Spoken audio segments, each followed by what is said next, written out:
Hey guys, welcome back. Maverick here with another episode of Realist Hero. So, not too much to recap here because last episode we kinda got sidetracked by something else, although to be fair, it was a crisis situation and all that. I don't quite recall if there was any other long-lasting consequences that came out of that event, although it did give us a little bit more insight into Soma's psyche, right? Which will actually come into play later on into the series. But with that being said, though, as important and as tragic as that event may be, we are still in the midst of a food shortage and on the cusp of civil war. So I'm actually not quite sure how what the next part is going to be. Are we just going to jump directly back into the main storyline? So I guess let's just get into it and find out. Alright, I skipped the opening here, and let's just start directly in the episode in 3, 2, 1, play. Oh, yeah, I do believe we are going back to the main storyline.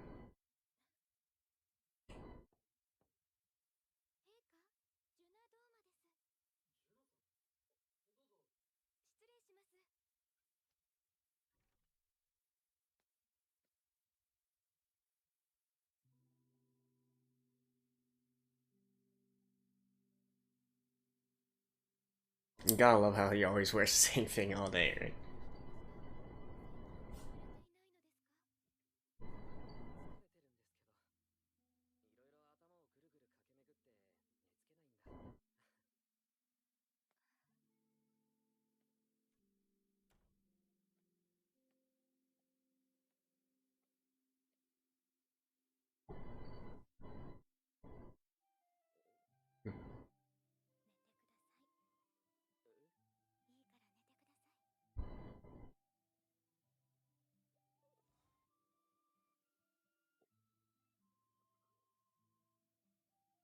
Yoshi, Yoshi.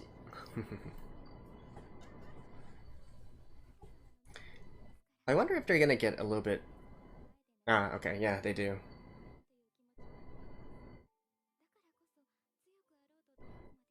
So she did just explain it right here. Of course, the difference here is that Juna is more of a, what we call, Onei-san kind of character, right? The bigger sister type of characters.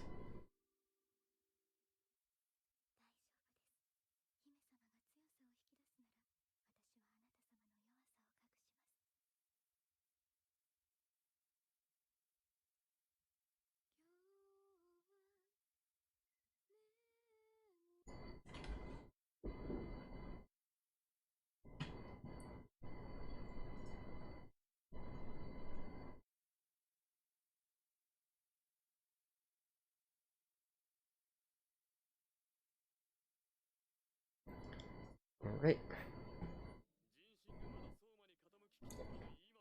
And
I'm not saying anything.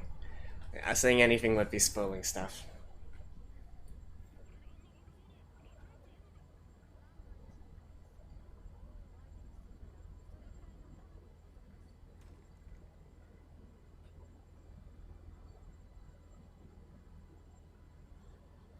Hey.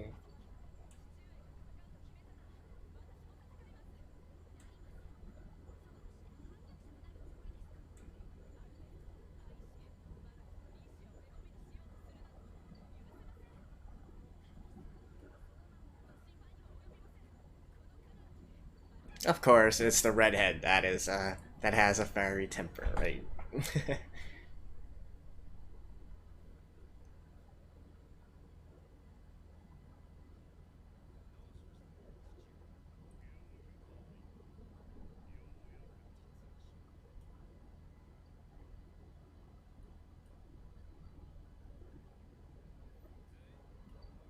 Huh. Quite handsome, actually.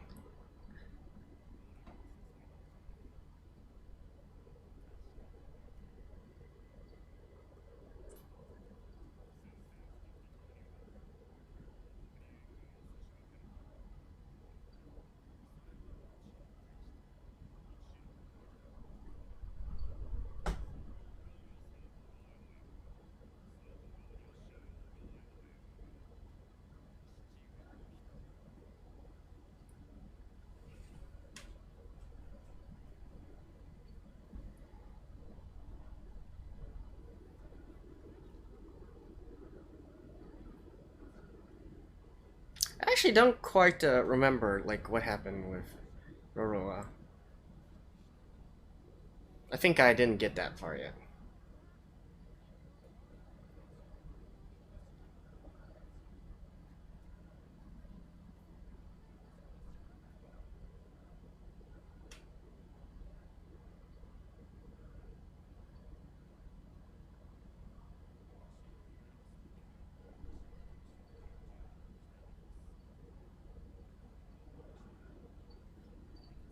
That's one off the checklist.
Here's where the realist part of things actually come in.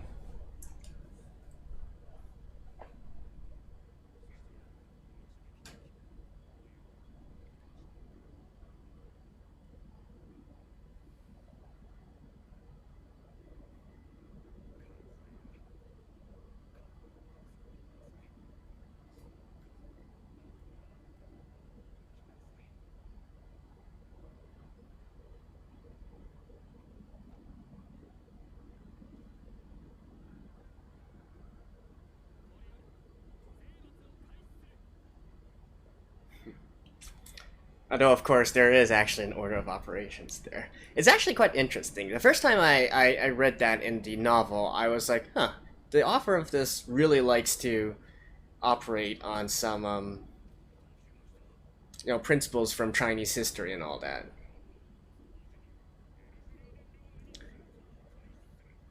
There's an ancient saying in Chinese, part of the school of Confucius. Not exactly spoke by Confucius, but by one of his students.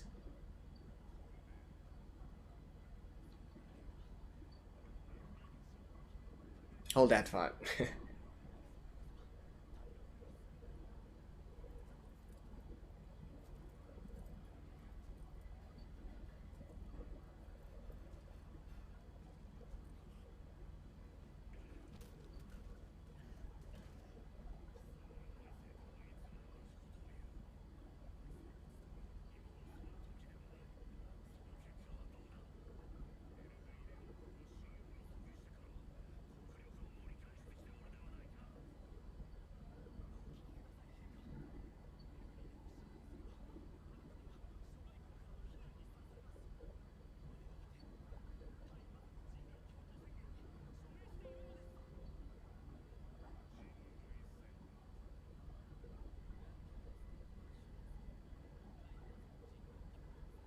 Right. Anyways, as I was trying to say there, one of the concepts is, there are steps that you need to take in order to become a complete ruler, in a sense. It's called 齐家治国平天下, which is, you have to form a family first, get that all sorted out, and then you start ruling your country, and then you start ruling the world.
So, of course, there's a backup plan.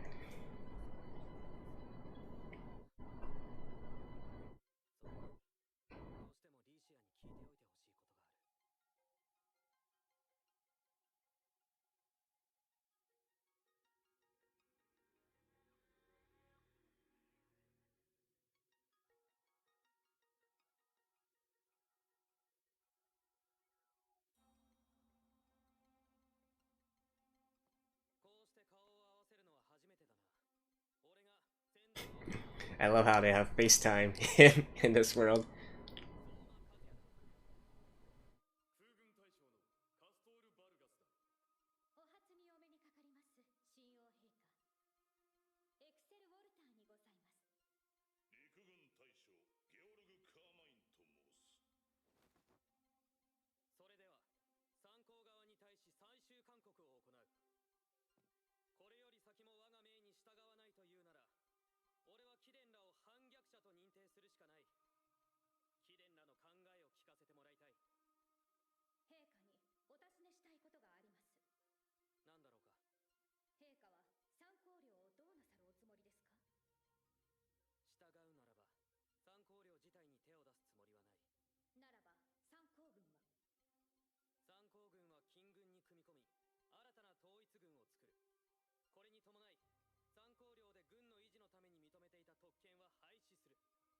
Centralization of power.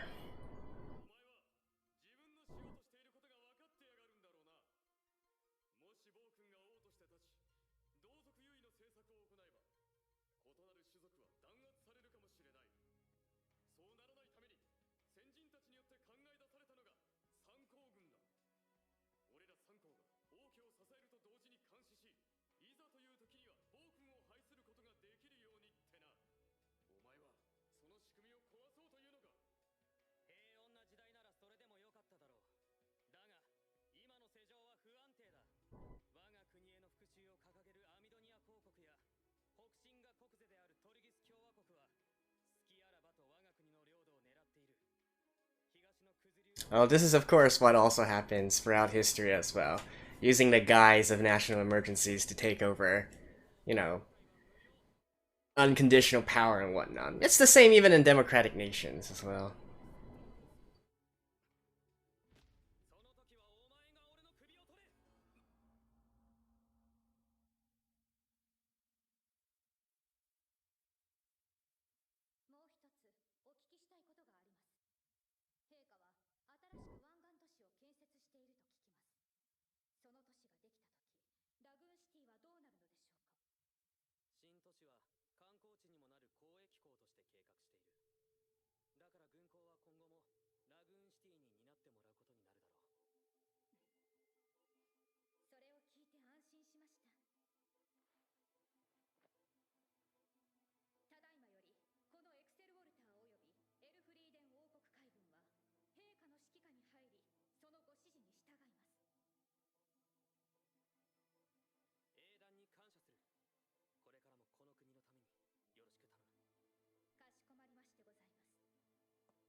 So his personal retinue, basically.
Very important scene here.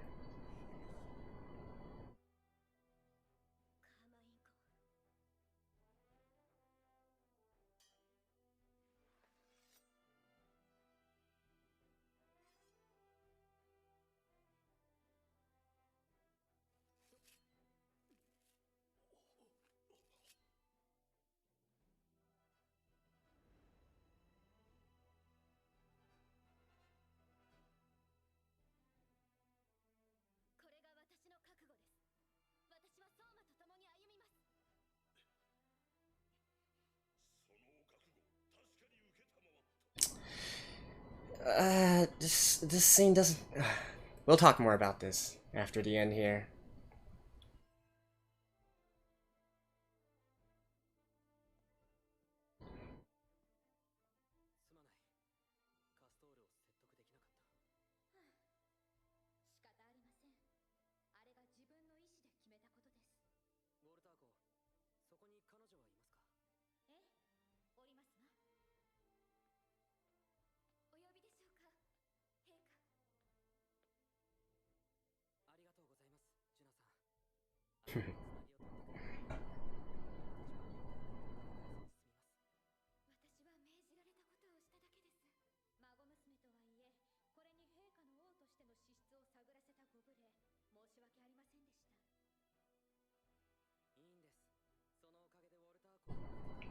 That should also tell you she has a very good network of spies.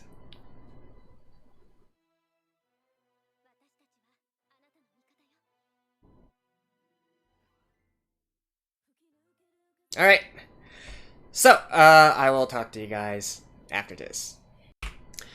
Alright guys, so let's talk about some stuff that happened in this episode, right? And I'm always thinking about how much I can say and whatnot, because once again, I don't really want to spoil things for you guys, but at the same time, I feel like there were many important context, many important bits of detail and context that were kind of like just ignored and whatnot, and that's what's causing, I feel, as just watching this anime right now, it feels very abrupt and, you know, basically, I don't think that the anime adaptation right now is giving enough clues to a lot of other stuff that I feel is really important here, and kind of, you know, kind of makes what was actually a pretty deep arc, in terms of character building and whatnot, become very plain and unimaginative, I have to say. So, let me talk about one big one here, which is the ending scene, where, of course, Yuusha did the entire haircutting stuff and whatnot. And I'm sure on the surface level, it kind of, it is what it is, right? She's cutting her hair to declare her resolve to siding with Soma and so on and so forth. But if you don't have the previous context, that kind of seems out of nowhere, right? Like, sure, yeah, she's supporting Soma and whatnot, and that's great and all. But the main thing here actually is that, once again, remember, we probably only talked about this like once throughout I guess the first 1 or 2 episodes, right? She was originally serving under the army general, right? She was originally serving under George, right? And in fact, there was a lot of text within the light novel that talked about, how much respect that she has for the general, and how much of an upstanding character and soldier that he actually is. Like, make no mistake, even though right now it is trying to make him out to be this, this traitor and whatnot. And in fact, even in the very end there, it seems that he's wanting to seize power for himself, or, the fact that he's saying like, yeah, my pride is a warrior, because I'm a warrior, I want to meet you with my fist and see who's better, right?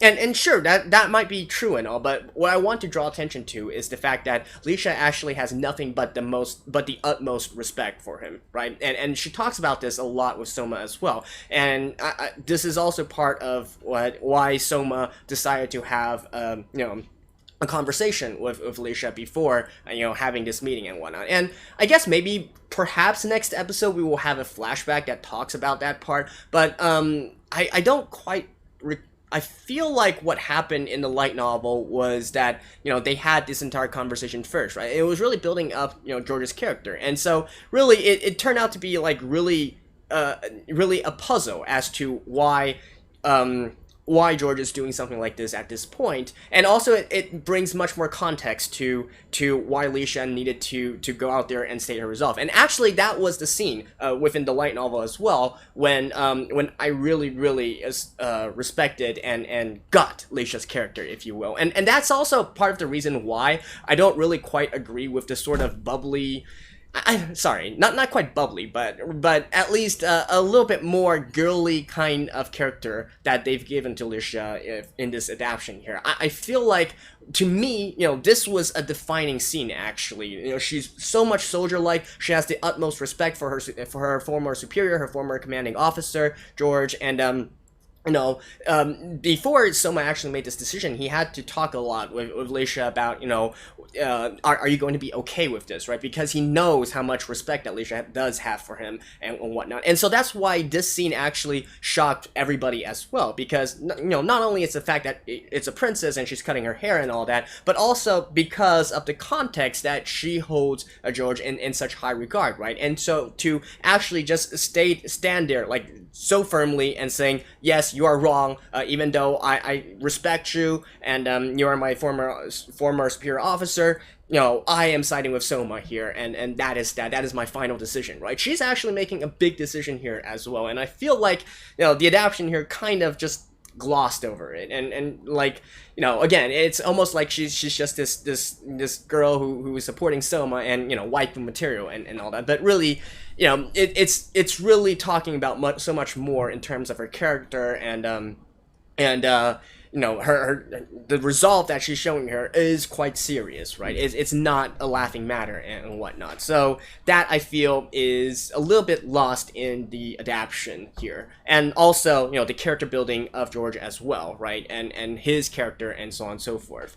As for the other parts, I mean, I think basically you guys can probably tell from the ending dialogue here that this is pretty much about what they expected, although they were kind of disappointed here, right? And again, this kind of goes into, there is actually a ton of monologue and thoughts and whatnot in the light novels where they go through the characters' thinking process and whatnot, and that includes for Soma and also all the other characters as well, right? We have these internal monologues about, what they're trying to do, what they're trying to accomplish, their plans going forward, and so on and so forth here. So I'm not going to reveal too much of what they were actually thinking, just in case there is actually going to be references to this in the future and whatnot, but all I can say is they came out of this meeting, slightly worse than they were hoping for, basically. They had higher hopes for the negotiations, I guess you could say, within this meeting, and so they didn't quite achieve all they wanted to accomplish, but still, it wasn't a total loss, right? At least at this point, we know that the Navy is going to be falling under Soma's command, and then at least the Air Force, well, it's not the full entirety of the Air Force, but it's just, the commander's personal retinue with 100 soldiers, which, by itself is still quite serious and all that, but, definitely much better than the entirety of the Air Force, right? And so, yeah, that's basically what we have going forward. And then also, what else to talk about? I mean, we are introduced to a new character here, Carla. We'll wait for it. I'm not gonna touch too much on this entire thing. I think it's quite obvious that she's a good friend with Leisha. So, anyways, I do find her character to be quite interesting as well later on, but we'll leave that for later. And then of course Amidomiya, we see what they are trying to do and all that, and then we also see some dissenting opinions within the kingdom as well as there are one thing I do like, which I guess they had to show, of course, is the sort of, what can I say, the sort of also another little bit of the character building within the context of the enemy kingdom as well, right? What kind of characters are doing what kind of stuff. We can see the prince also making an effort to defend the minister and so on and so forth. These all are actually quite important, right? I've been saying this from the beginning. It's really important to look at the context and look at the character descriptions and what they do and so on and so forth. There's actually the characters in this work actually act in very logical ways, and so they don't just they don't just switch their characters or do something out of character so easily, right? And that itself is probably a hint as well. But anyways, that's that. Yeah. I guess one final thing I'd like to touch upon is, I guess, the opening scene there with Juna and whatnot. Now, obviously, we already see at the end of this episode that Juna is actually working for Walter and whatnot, and that's also why Walter is more confident of Soma's abilities and his character and so on and so forth, because she's had reports firsthand. And then also, I feel like another important part, which, is it important? Maybe, right? But I would say that the scene at the beginning with Juna and Soma is quite important as well, right? Because, once again, this is actually a harem work in the definition that, Soma does have a harem, and he has an actual harem. This is not like a harem rom-com where, all the girls are fighting over the guy or something of that sort. He's just, it's just very straightforward. He's a king, and he's gonna have his harem, right? And an actual one, where they do, all become wives or concubines of him. Well, probably. I mean, again, I haven't really read completely through the light novel, only the first few volumes and whatnot, but, at the beginning here, I think it's important to realize that it was Leisha that sent Juna to him because, she feels that Juna is going to be a much better person or much better suited to sort of calming and soothing Soma instead, right? So, again, and also that ties into something another commenter asked about last episode in regards to Aisha and whatnot, and the Leisha's conversation with Aisha. Basically, Leisha is the head of the harem, right? She's the princess, she's going to be the formal wife, and then, as is tradition within these sort of imperial rules and imperial harems and whatnot, the queen is supposed to be the head of the harem, right? So I thought that was kind of an important context here as well, because I've been saying since the very beginning, this is not actually, even though it's touted as a harem, it's not quite the same definition of the harem rom-coms that we see in normal love comedy works and whatnot. This harem here is like an actual harem, literally to the definition and whatnot, to the original definition. So that is quite telling and revealing as well. Just another little bit of evidence towards the entire thing. I think I talked a little bit, in the middle of the episode already about the concept of that Soma is adhering to, right? This sort of philosophy, stemming from the school of Confucius, where you need to basically, especially in ancient times, right? You build a family, you make sure that you have, you've made your family and you have someone to support you and you have a support system in place, you have your heirs and whatnot, and then next top, you try to formulate and strengthen your own nation. This saying from Confucianism was actually started out during a period where there were warring states in China, right? There were many different nations and countries and whatnot, all vying for power. And basically what it's saying here is that, once you build your family, and then next step, you start strengthening, you get into the positions of leadership and whatnot, and then you strengthen your power, you strengthen your nation, and then you take your nation that is strengthened, and then you go out and wipe out all the other nations, and unify the world, right? Or in this case, the lands, or the entirety of the continent, or whatever kind of context that you want. What would be considered the world, or your jurisdiction, or the place that you want to conquer, right? So that kind of method and such.